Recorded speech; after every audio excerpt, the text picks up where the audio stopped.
जय बद्री विशाल, जय घंटाकर्ण जी, जय हो कुबेर भंडारी जी महाराज की। ये है पांडुकेश्वर गांव।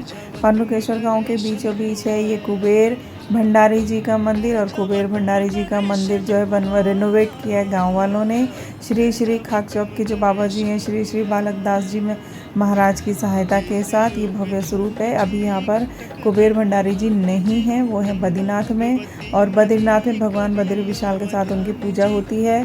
उन्हीं की माला जो है भगवान घंटाकर्ण जी को चढ़ाई जाती है, क्योंकि उनको भगवान घंटाकर्ण जी का भाई भी माना जाता है। अब ये जेठ पूजा के दिन बामणी गांव में भगवान बद्री विशाल जो रावल जी के रूप में उस समय साक्षात होते हैं, कुबेर भंडारी जी को बामणी गांव के लिए रवाना करते हैं, पूछताछ करने के लिए, समझाने के लिए कि कैसे हो तुम सब लोग।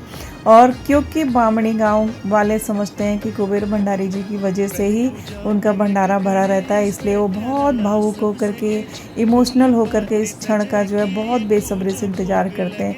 पूरे गांव वाले इतने उत्साह के साथ उनका इंतज़ार कि उनका उत्साह देखते हुए बनता है। और वो बहुत भावुक पल होता है जिस समय कुबेर भंडारी जी बामणी गांव में आते हैं। और सारे बामणी गांव की महिलाएं, बूढ़े, बच्चे, जवान सब उनका जो है नाचते गाते, भजन करते हुए, कीर्तन करते हुए उनको लेकर के आते हैं। उनके नाम से भंडारा करते हैं, सबको खिलाते हैं। जितने भी यात्री अगर वहाँ पर आ गए जो श्रद्धा रखता है तो उनको भी खिलाते हैं। और ये बहुत बड़ी बात होती है, बहुत अच्छा लगता है ऐसे वाले टाइम पे। और आपको एक राज की बात बताऊं, ये देवताओं के भंडारी होते हैं। उनका भंडार भरने वाले खजांची आप कह सकते हैं इनको। और भगवान बद्री विशाल के प्रांगण में जो भी भंडारा लगता है ना, जो भी भोग प्रसाद, बाल भोग प्रसाद या केसर प्रसाद बनता है, वो सब इन्हीं की देख रेख में बनता है। और उस भंडारे को संभालने वाले होते हैं वहाँ के भंडारी थोक, मेहता थोक और कमली थोक। होता तो सबका वर्क डिस्ट्रीब्यूशन अलग अलग है, लेकिन म्यूचुअल अंडरस्टैंडिंग के साथ भी ये लोग काम करते हैं। और फिर इस भोग प्रसाद को तैयार करते हैं भोग मंडी के अंदर डिमरी लोग।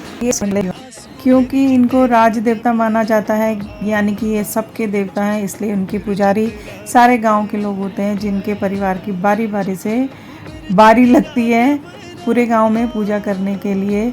तो बोलो कुबेर भंडारी जी महाराज की जय। और जिस भावुकता के साथ गांव के लोग इनके साथ इमोशनली अटैच्ड है ना, और जिस तरीके से उनका भजन कीर्तन करते हैं, वो देखने लायक होता है।